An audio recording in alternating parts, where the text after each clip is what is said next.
balance, Brosmer, leader, fan radio network. Did you see the game? And KFAN.com. 2 minutes and 21 seconds past the hour of 3 o'clock Central Standard Time. Welcome back. It is a Monday post-mortem edition of the Bumper to Bumper program on a rather overcast Monday afternoon here in the Twin Cities of Minneapolis and St. Paul. I am the host of the program. My name is Dan Barreiro.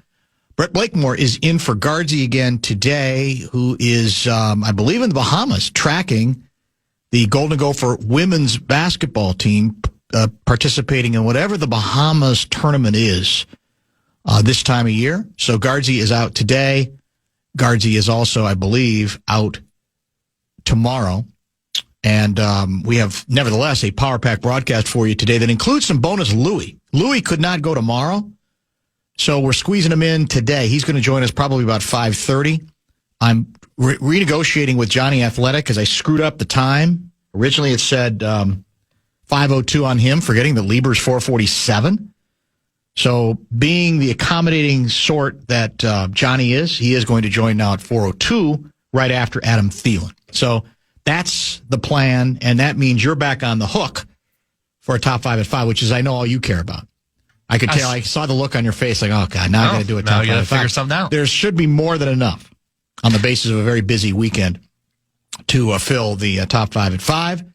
Vikings talking points will be a part of the equation today as well. I've not gotten to hear a lot of the station today. I'm assuming there's been a lot of fear and loathing expressed. I know I did hear a decent amount of Vikings wine line yesterday, and it got pretty ugly then. The question on the table is the obvious one, and by the way, I think I'm told I was warned that we're like redoing how we sign in to the Bradshaw and Bryant KFAN text line, and already what I was told was going to happen isn't happening in terms of my ability to reset. So bear with me on that. I hope sometime between now and 6:30 we'll get that figured out. But it's not going the way I had been told it was going to go. So we'll see if we can figure the whole thing out before 6:30.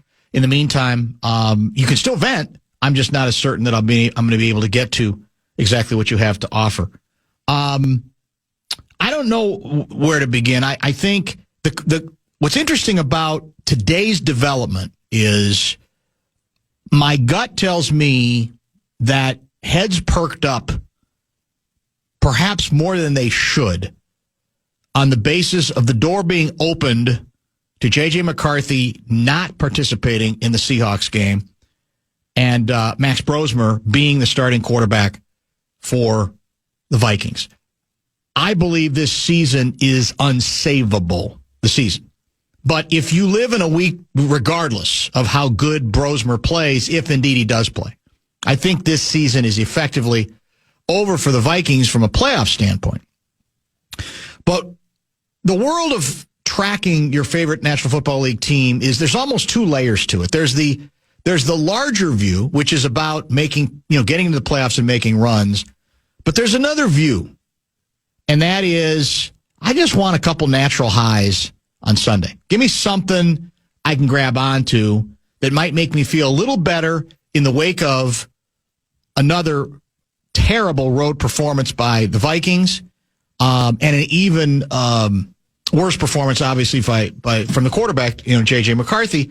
So you're going to grab onto whatever you can that says, oh, maybe there is a reason for me to pay attention, or maybe there is a reason for me to actually watch a decent amount of the game in Seattle next Sunday against the Seahawks. That's my sense of it, is even if you know deep down, well, what can we really do to salvage it? I just want a week where I see some competence at the position, see something different, a flash, where I go, wait a minute now, maybe we do have a young quarterback. It's just not the one who is highly touted. I think that's the way the mind of your average fan, in this case Vikings fan, works. And I can understand that to a certain degree. I really can. It's human nature to just Give me something. Throw me a lifeline. And I won't kid myself into thinking that means we can turn around this whole season, but I got to see something different. And I know that the head coach today, in revealing the concussion protocol status of J.J. McCarthy, insisted that no decisions have yet been made. McCarthy's been in meetings, etc. I'm not here to tell you that I think it's a slam dunk that Brosmer plays, but I now believe, I really do believe, that regardless of the condition of the team, it would be in the best interest, I should say. Well, maybe interest if you want to include the entire organization, but at best interest in terms of J.J. McCarthy, for him to not play this week, whether he is cleared from concussion protocol or not. And that's not me saying, well, wait a minute, what's the point of this season? Don't you, if the discussion is he's not had enough reps, as ugly as it is, as painful as it is, don't you have to keep throwing him out there and trying to find out, can he swim at some point? Can he learn to swim? Because otherwise, what's the point of even drafting him in the first place if you're going to give up on him this easily? But I do believe in something called, what's the term for it? I guess it would be just the concern about the mental state of a struggling player, a struggling young player who has been led to believe this is his job and the world is his oyster and there's no reason he can't hit the ground running. That you run the risk at this point, after that most recent monstrosity of a game in Green Bay, of losing the player forever. I believe in that. I believe in that concept. And so I think it would be in the bet. Now, it may be, people are they're going to offer their own conspiracy theories on whether this was a made-up injury. I get that. I understand the suspicion. Part of it has been bred by what happened the last time he was sidelined. If you remember, there was nothing after the game about the injury.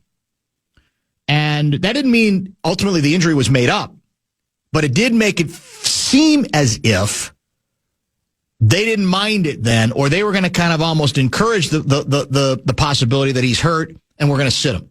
So you can say, to a certain extent, maybe they were worried about his mental health then and were kind of glad that he wasn't available. But I would say after this game in Green Bay, I've been watching football a long time. I got to tell you, boys and girls, I don't know that I've ever seen a quarterback as ill-equipped to play at this level right now as J.J. McCarthy is right now. So I honestly believe that as dangerous as it is, I know you go, well, yeah, if you sit him, well, then what, isn't that going to hurt him even more? Is that you're saying we've already given up on him? You don't have to present it that way. You can present it as, we're going to sit down and go over some stuff that we think JJ needs to go over and we need to go over with him. We're going to give him a break. We're going to give him a little time off. Doesn't mean I don't believe that you can't go back to him at some point or that you're utterly and completely done with him. But in fairness to everybody else on your team, I just don't think you can play him with a straight face right now. Not this week. And the bad news for Brosmer is that's a tough opening act anyway. You're going to a tough place to play, Seattle, a good team, on the road, etc. But I've said this before, and this is going to be the cruel part. It may well be that right now, Max Brosmer is better prepared to do the basic mechanics that we associate with professional quarterbacking play. He's older. His game is less about his athleticism. He's a quick decision maker guy. That's how he had the success to the degree he did at the University of Minnesota. Now, that doesn't ultimately mean that he's going to be the best option in 2 or 3 years, because this whole game is about what? It's not just about now. It's about quote-unquote cliched upside. And that's where things could get funky. Brosmer plays reasonably well, and somehow the Vikings win. Then have you basically forced yourselves into a trap where you have to continue to play him, whether you in your heart of hearts as a head coach, as a quarterback whisperer, believes that long term Max Brosmer has the best chance to becoming a franchise quarterback. That's what's funky about this whole situation. But I just don't think in the short run, there's limits to me, I said the last time Carson Wentz played that the coach should have put him out of his misery. I thought it was inexcusable that he continued to play, regardless of whether he could have been any more injured than he already was. I'll say I'm pretty close to that same allegation here if the starting quarterback, J.J. McCarthy, starts again. There's a responsibility that I think in this case a head coach has to protect his quarterback, not just in the case of Carson Wentz on the physical side, but in the case of J.J. McCarthy on the mental side. There's something almost abusive about that right now on the basis of what we're seeing. We've gone through the numbers before. I'll give you some more today if it matters to you, but you've read them. I'm sure heard of all the analytics all day. They're historic. Even by rookie, first year in terms of actual starts, first 5, 6, 7 starts. His numbers, even by that standard, are historic. They're almost unprecedented. In one of the analytics, I think he's only ahead of, since 2000, like Jamarcus Russell. And the list is almost as bad on a couple of other analytics. So my advice would be you sit him, not because you think it's over and there's no chance he's irredeemable, but because in the short run, I'm not sure that there's anything out there he's showing you that indicates he's going to end up anything but, despite his image and how he's ready for everything and he's shaking hands all the time. He's got the eye black going and he's in it and he's tough and it's just a matter of the cork off the bottle, all that stuff. Yeah, I think you run the risk of forget the head trauma he might have from the concussion. I just think the trauma emotionally for continuing to play, no matter what his reputation is, no matter what teammates say about him, whatever, if you keep throwing him out there at this point, I think it's cruel. Not for us, not for fans to watch. I think it's cruel for him. So we'll see how it goes as the week goes on. And they have their out again. That's the beauty of this situation, is they have their out. Whether you want to believe it or not, their out can be concussion protocol. We got to play this thing out. He's discussed some symptoms, and we're big believers. I heard KOC say that today on the fan. Big believers in the following the protocol. There's no pressure, no argument from here, from us, etc.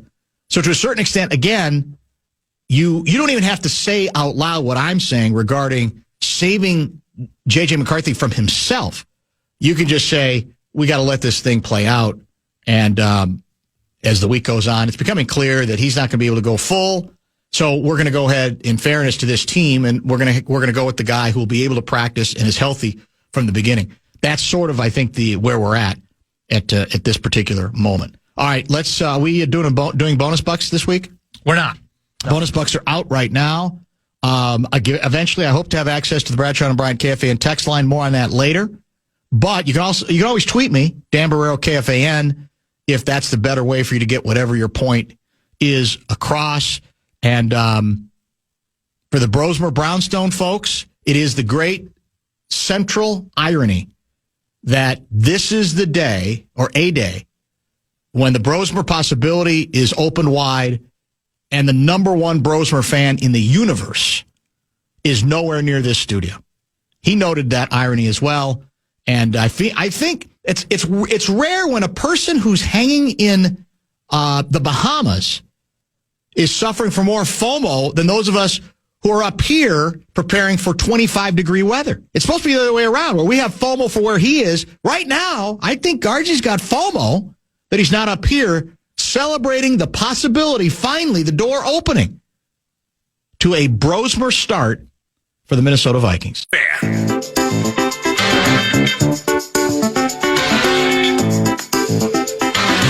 If you want to chime in what's happening to your favorite KFAN shows, you can. You can make your voice heard on the Brad Sean Bryant KFAN text line. So let us know what you have to say by texting your message to 64686.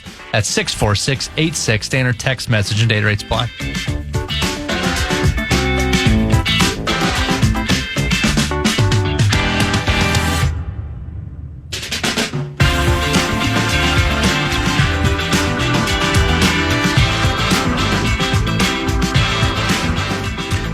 Look, I'm well aware that there were a number of other dysfunctional aspects to the Vikings' performance that go beyond the quarterback.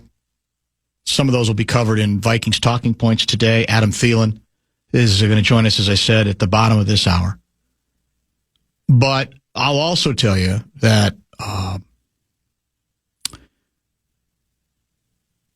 one particular issue is on its own plateau. And to a large extent, it's affecting everything else that this team is able to do from an offensive standpoint. And quite frankly, it can end up having effects elsewhere on the team. I'm not saying it's J.J. McCarthy's fault that we had a screw up on the punt return. But again, you have to, this is not an indictment of the pick. This is not an indictment, which I endorsed. It's not a rejection of the notion that J.J. McCarthy can ever amount to anything. This is just living in the present and analyzing what the analytics say and what your eyes tell you. This is not sustainable. You have almost zero chance to win football games with this level of incompetence at the quarterback position. It's just everything. It's too important a position to not be able to understand that. And I'm hoping the McBobos, who've always been defensive, can accept that now. At some point, they can't keep turning their heads away, I don't think, for what we're seeing. I mean, we finally saw, this was the week that we saw the head coach become Mike Zimmer in terms of conservative play calling. I mean, he couldn't have been any clearer in the approach he took, favoring the running game, which was at times very good. Short passing game. Let's just keep it close, and then we might have something. And you know what, boys and girls? Without the muffed punt, who's to say? Well, it wasn't really a muffed punt, but the fumble off the foot. Who's to say? The Vikings might have been able to hang in there and at least make it a game that didn't look quite as lopsided as it ended up being. Now, long term, is it sustainable as for an offensive approach? No. It's certainly not, but you're living again in the present. And all you're trying to do is get a little something going to help you try to maybe get to the next bridge, where at that point you add another little piece, or you add something that's a little bit more daring, or something that might be a little bit more difficult. But come on. We can talk about drop passes. We can talk about the line not being as good as it's supposed to be with finally all the starters together. We can talk about the defensive front giving up too many rushing yardage, too much from the rushing standpoint to a running back that most of us had not even heard of. You had Brett Blakemore, but that's about it. But there's the importance of the quarterback is already clear. But then there's, I think, the intangible aspect of what having no chance at that position invariably can do, I believe, to the rest of the club. And I don't expect Adam Thielen will acknowledge that or admit it. I don't expect anybody to admit it. Who was it? Was it Martellus? Basically made it sound like he's been great. That's about as believable as PJ Fleck saying I don't care what anybody says, we still got a really good football team. You can say it, and it's your team, and if you're a teammate, you're trying to stand tall for your player. But come on, man. I mean, we're watching this stuff. These games aren't in a closed room where no one can see them. We can all see what's going on, so that's not very believable. In fact, do me a favor. Will you look up time of possession What was the breakdown on time of possession for Vikings Packers? How much gloating, by the way, have you been doing? I might add. Quite a lot? Not on these airwaves. Not yet. You haven't? Well, you will. You'll get to it, I'm sure. I'll get time. Let's see here. The Packers, 37 minutes, 15 seconds. Vikings, 22 minutes, 45 seconds. 22 minutes. 22 minutes. Is that hurtful? That sort of disparity is kind of difficult to shall we say, overcome, is it not? 37 to 22? That's hard. Tough. It dovetails perfectly. Gophers Northwestern. Northwestern, 41 minutes. Gophers, 19. Now, the Gopher offense at times did obviously show a pulse, but those times of possession disparities for both of our favorite football teams, embarrassing. I mean, that sort of, I think sort of captures exactly why we were 0 for 2 for very different reasons, but nevertheless 0 for 2 over the weekend. I think there's any way to get around that. Let's stay on schedule and prepare for a visit with Vikings wide receiver Adam Thielen.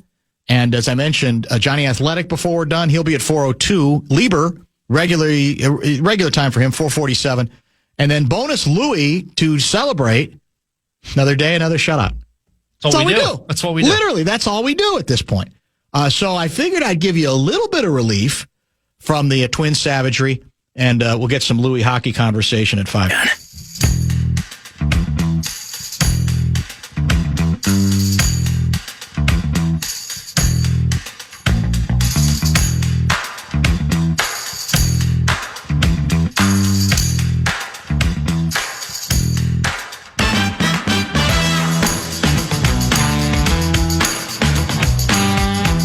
We are indeed back. Vikings wide receiver Adam Thielen, kind enough to join us now via the Connecticut Water Systems hotline. I don't know. Some weeks I don't even know where to begin, Adam. And we were talking earlier in the program about the current condition of the quarterback and the offense and so forth. You've been around, like I said before, a lot of years. You've seen function, you've seen great function, you've seen dysfunction as well. What do you see right now, or how does the team that has to have, keep going forward and keep playing, how do you get to a place where you're not just mouthing the same things over and over again? Because at some point you got to see some stuff on the field, right? Even you guys have to see some signs of progress, and it didn't look like there were many signs of that in Green Bay. What do you think? Yeah, I feel like we're in one of those moments right now where the momentum, kind of everything right now is just kind of stacked against us, right? We feel like you're kind of in this hole and you're trying to dig out and you're digging it deeper, right? And so it's not easy. It's tough. Everyone is frustrated with maybe individually their play or as an offense or team. And everyone has just kind of got that kind of feeling that's like, man, like, this isn't where we thought we would be at this point in the season, right? You put all the time in, the work in, and there's so much time that you spend together as a team that you just have high expectations for what you have, and no one expected us to be where we are. But at the end of the day, you got to stay in the fight, and I think natural instincts take you to want to, back down or pull out and give up, right? But like the real men and the real leaders and the teams that are built the right way, they stay in the fight. You just keep showing up, you keep putting it all in there, and it doesn't mean it's always going to look pretty, but eventually it'll break through when you treat the game the right way and you do things the right way. Eventually it'll come back to you. So that's kind of our mindset, and we got the right guys in the locker room. There's the right leadership in there and throughout the building that can withstand a really tough time. And we're in a tough time right now, but we got 6 more weeks to every week, every day, prove who you are as an individual, who you are as an offense, and who you are as a team. And we'll see what that looks like. So, you were asked, I think you talked about this not so much with us, but with the general media, Minnesota media, regarding your own experience in Carolina, right? With Bryce Young, who obviously seems to be in a much, much better, more than seems, he is in a much, much better place than he was, because there were times, it's certainly from afar, that looked hopeless. So is there, in your experience, in your opinion, is there ever something constructive about sitting a young quarterback for a while, for a week or two, or maybe even longer, depending on the circumstance, depending on the situation, to say, this isn't us giving up on you, but this is us saying you need a break mentally and physically, because we don't want you to end up being traumatized by all this stuff that's going on. And so let's have you sit, watch a little bit, and then we'll kind of regroup and reconvene somewhere down the road. Do you think that might be helpful here?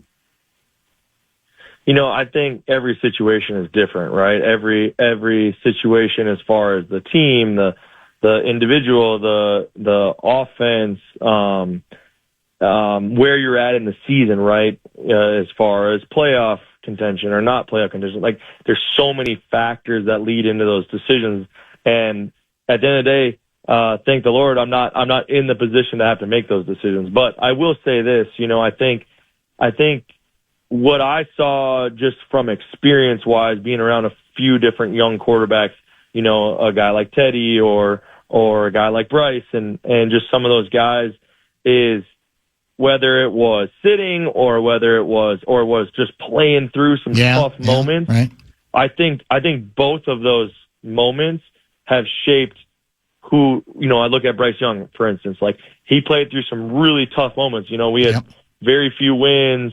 Everyone was talking bad about him, writing him off. His first year in the NFL, going through some crazy stuff with the coaching staff and firings and new play callers and different offense changes throughout the season. Like, there was a lot of mess. And I think when you just stay in the fight, like I talked about earlier, you stay in the fight, I think that stuff pays dividends in the long run. And I'm not saying that there's not benefits to both of those things, but there is benefits to both of those things, and I've seen them firsthand. And I think if you asked Bryce right today and said, would you change those circumstances? He'd probably say no, because I think it's really helped him and shaped him, and now he has those experiences to look back on. So a long-winded answer, but I think you just keep fighting, you keep staying in the fight, you give those guys opportunities to prove who they are and what they can be for that team. Did you guys have any idea after the game that he might be dealing with some concussion? At least, he's now in the protocol as your head coach, confirmed today. Did you guys have any idea after the game that it might be headed this way? No, not after the game, but I think maybe on the airplane, he was expressing some discomfort. But yeah, obviously, we have so much respect for him, who he is as a person, who he is as a player, and just his fight. And, he's going to lay it on the line every single game, every single practice. And those are the guys you want to stand behind and play with, right? The guys that are they're built different, right? Like they want to be in the fight. They're not going to pull out and take themselves out of a game and things like that. But yeah, we're definitely in his corner, for his safety. And, we want him out there and obviously want him to be fully healthy too. What is refresh my memory on your concussion history? Have you had to deal with this a little bit, a lot, in between? What's your own history when it comes to concussion protocol? Yeah, I've been in the protocol, I believe, one time. Oh, okay, only once. And so just kind of one of those things where it's a little bit of a process, and everybody is so different. Sure. Depending on how the body reacts, how the brain kind of bounces back, shakes back, and just everyone's so different. So it's one of those things where you obviously care more about the person than the player in this moment, and you just want them to feel good and feel healthy, and then see what happens. The league has obviously evolved a great deal from my formative years growing up watching football, where it was the old, you got his bell rung, and we'll ask you how many. We're going to hold up a few fingers, and if you answer correctly, get back out there. I mean, we've come a long way, obviously, since then, which I think I would assume you would believe is all to the good, right, to protect players. Yeah, it come a long way in that area, which is obviously great. just to kind of diagnose and see where you're at from a mental standpoint. And then I also feel like, I know that they've come a long ways also with how to deal with them and kind of how to recover the brain as fast as possible. And there's some really cool things that they're doing nowadays to kind of really help kind of speed up that process and not only just speed it up, but help the long-term, health of the brain. And so, yeah, that's definitely obviously great for the players and player safety and just for helping guys get out there and being at full strength. Is there such a thing? I don't want to turn this into Concussion Central, but I'm kind of interested in some of the details here because I see, in fact, I think your center had one of those, whatever they call those concussion hats on top. But somebody told me that there is such a thing as a different one, a style of one that you can actually wear under the helmet. Is that true? Do you know much about the protocol or what the options are for players trying to protect themselves? Yeah, I don't know about the one underneath. I know there's like a little neck thing that guys wear that's got some science behind it as far as preventing concussions maybe. And then obviously the one on top that you see a few guys wear in the league that kind of helps with, eliminating some of the chances of getting a concussion. So, yeah, I think there's some things out there that the league is willing to let you try, which in the past they didn't, which is good. And I think, guys are starting to kind of take that seriously and using those resources to help them kind of deal with it, maybe coming back or preventing in the first place. Adam Thielen is with us here on The Fan. John Krasinski will join at the top of the hour. You're pretty good about, as a wide receiver, observing and analyzing quarterbacks that you spend time around because it's obviously a pretty important. Wide receivers kind of depend on what the quarterback is capable of doing.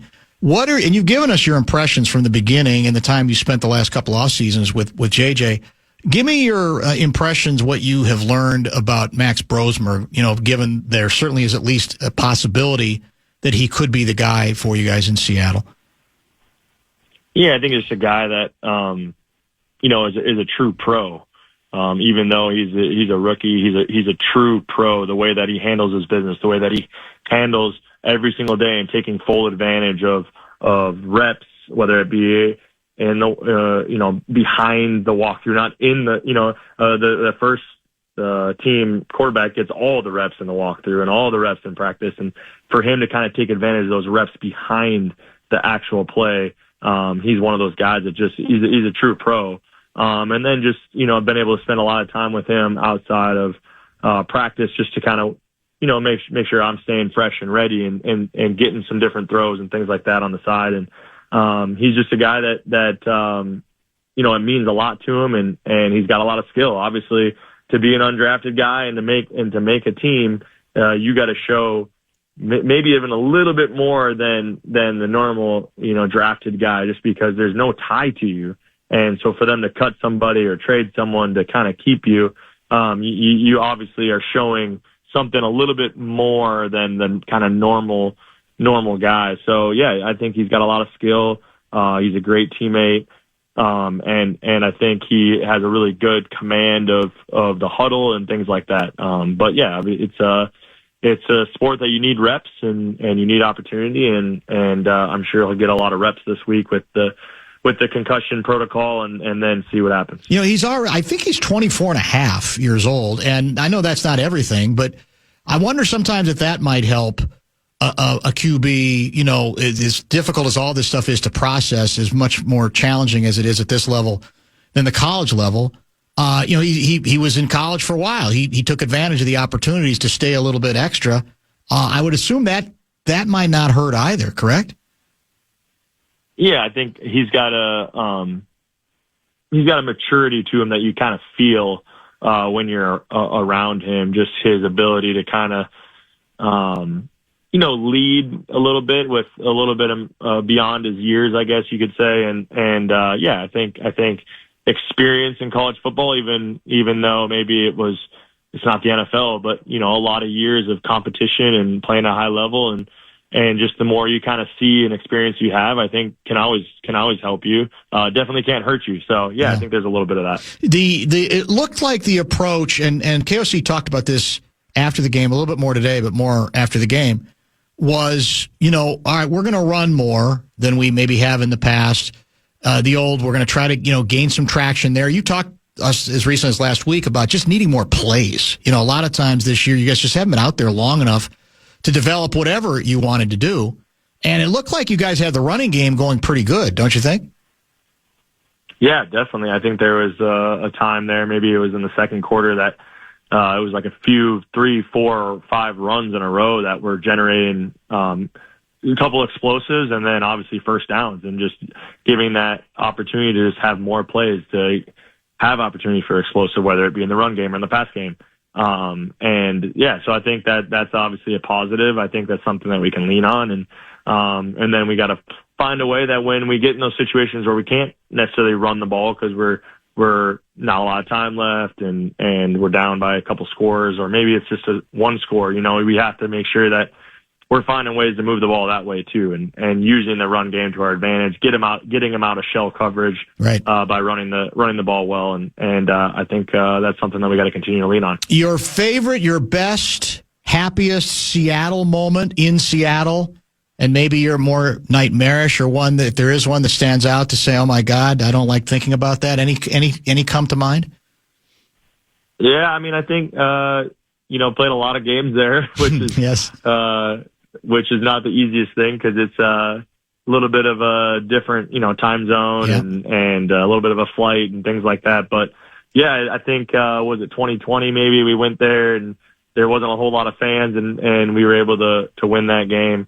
And then, there's been some of those games where they were really good, had a great defense, kind of had things rolling in the run game, and that crowd gets pretty loud and electric, and you can barely hear yourself think. So I look at some of those games, you're like, man, I don't know, this is going to be a tough one, and makes it really difficult on the offense. So, but yeah, I think of those games that you can go in there and win. It's kind of like Lambeau, right? Like, it's the worst place to lose. It's just not a fun place to lose a football game. But it's also one of the best places to win a game. And I feel like that's very similar in Seattle. Like, when you can go in there and with that fan base and how much they care and how loud they are, and you can kind of quiet the fans and you can go in there and win. There's just something a little extra special in that win. So, I kind of look at those wins as being really cool to look back on. How was the experience for your family at Green Bay, at Lambeau? Oh, it was great. Yeah, they really enjoyed it. Excellent. First time for my boys being there, and yeah, I mean, what a special place. Obviously, again, not a fun place to lose. No. That crowd cares a lot, but yeah, they definitely had a great experience, and thankful for that experience. Thanks as always for the time, Adam. We'll chat next week. Appreciate it. All right, thanks. Talk soon. Adam Thielen, Vikings wide receiver. What can you say? At some point, this was sort of the message, I think, out of the locker room last night. The Jackals go to Jay. The Jackals, I know how Jackals operate. Believe me, I was one. Well, I kind of still am one, but in a different role. And so every week, the bit is we're going to Justin Jefferson's locker, wondering if this is the week he blows. Is this the week he no longer can hold it together and goes Chris Carter and or Randy Moss on the bit? That's basically what it is. And JJ held up again, but in his words, you could tell he's like, I'm saying the same thing over and over again. Be patient, got to wait it out, the whole bit. But trust me, it starts having a cumulative effect. No matter what players say publicly, it has to. It's human nature that they feel like we got to have a chance. We got to have somebody out there that kind of gives us a chance. And it's the catch-22 of the condition of the quarterback position for this team. Because, again, you draft a player that high, you invest in him, you present him as the answer. That's how you present him. That's the way the game almost has to be played a little bit when you make a selection that high. And then you say, well, he's not as ready as we thought, but how is he going to get ready? Well, we got to play him. We got to suffer the slings and arrows, because we can point to a number of other quarterbacks who struggled early and then look at the way they came out the other side. But then I think there's also a point of diminishing return where you go, well, is this sustainable? And am I losing the rest of the team? Are we losing the rest of the team in the interim? No matter what they publicly say. Do we start running that risk where they go, well, wait a minute, what are we doing? We're kind of spinning our wheels here. That's what makes this so fascinating, but also so complicated and so difficult as well. It's that sort of combo platter. I do think, and here's what's also compelling to me, Blake, more about your club. And this might be very telling in terms of why your coach took the approach he did. Because on the TV broadcast, a color analyst guy a couple times said, man, this game could be over. They're playing really, Packers are really playing conservative. I mean, all they're doing on this drive is running. And my gut tells me that it was the ultimate insult to the Vikings offense. That your head coach said, if we keep kicking field goals, the game's over. Much as I'd rather go in for touchdowns, if we just keep kicking field goals and not risking anything in terms of an INT, they're not going to be able to do anything about it. Against so many other offenses, I think you today might be lamenting that conservative approach that eventually it might have cost the Packers because they had to keep settling for field goals. But in this game, I don't think there was any reason to believe that especially as we got well into the second half, the Vikings were in negative territory until that last meaningless drive, right? I mean, they at one point, I think it was like minus 22. It got a little bit better than that. So were you at all concerned, or do you say, no, keep running it, I'm not worried, just keep kicking the field goals, because if we get it to 3 scores on the basis of like 3 straight field goals, we'll win the game? I mean, I think there's 3 parts of that. I think part 1 is what you're saying, that they were confident the defense would go out there and make stops, and Micah, no matter who he was lined up against, was going to get him. Unbelievable. So I think it's a little bit of that. I think there's also an element of Jordan Love having an AC joint sprain in his left shoulder, to where he's handing it off with the wrong hand, with his off hand, because he doesn't want to use his left shoulder. Yes. So you don't want to drop him back 30, 40 times and risk him getting hurt even further, especially going to the litter box on Thursday. And I think the other thing was that the run was working. Why stop running the ball? Matt LaFleur's job is not to make me happy and have Jordan Love go out there and throw 4 touchdowns. Right. His job's to win football games. And if the run's working and Emmanuel Wilson's running for days, why stop? Let's get a quick talking point in the first one on the list. I very affectionately call it the TJ tush push. Are you kidding me? 3rd and 1. McCarthy is out of the shotgun, but it's going to be a direct snap to TJ Hawkinson, who is hit at the line of scrimmage, and I believe it was Hawkinson, whomever it was, he did not get the first down. Yeah, TJ went under center, and he took the snap, but there was no tush push, nobody to push Hawkinson, and that piece of trickery netted nothing. He's right. It's right. Now, that was the 3rd down play, and then on the 4th down, they tried it to I think it was Mason, and that also got stopped. I guess somebody looked it up. I think TJ Hawkinson has run the ball in anything like that once in his whole career. He looked way too upright. He's too big. He's too tall. So I have no idea. Again, I don't have it at the top of my list for why the Vikings lost the game, but it made absolutely no sense to me. I don't think we should use the tush push at all, because we just don't have good success with it. I'd rather hand the ball off twice and hope that one of those 2 times your running back's going to be able to make a play. But that looked awful from the beginning. It didn't look like he even understood what to do or where to go. And as PA said, no one was pushing, which is also a little bit strange, The idea is you think, well, isn't this supposed to be pushing? It's not much of a tush he's push. awful big. Maybe that's why. But, he was – did you remember that play? He was too upright. He was up too high, and he was looking around like, where do I go? That did not look – I don't know how much we practiced it, but it did not look very good in execution. I think the idea is it's supposed to be the element of surprise. Right. It's he's motioning. Oh, wait, no, he's under center. But it just didn't really have that. All right, let's make this the top of the hour pause. John Athletic, we'll get his reaction to Vikings-Packers. The possibility, probably likelihood, that Brosmer is the starting quarterback. Where do the Vikings go from here on J.J. McCarthy? Is the era over before it has almost begun, or is that a bit premature? We'll get to a Wolves meltdown from last Friday that was one for the ages, even for a team that's had some remarkable meltdowns over the decades. And who knows what else. That's coming up right around the corner.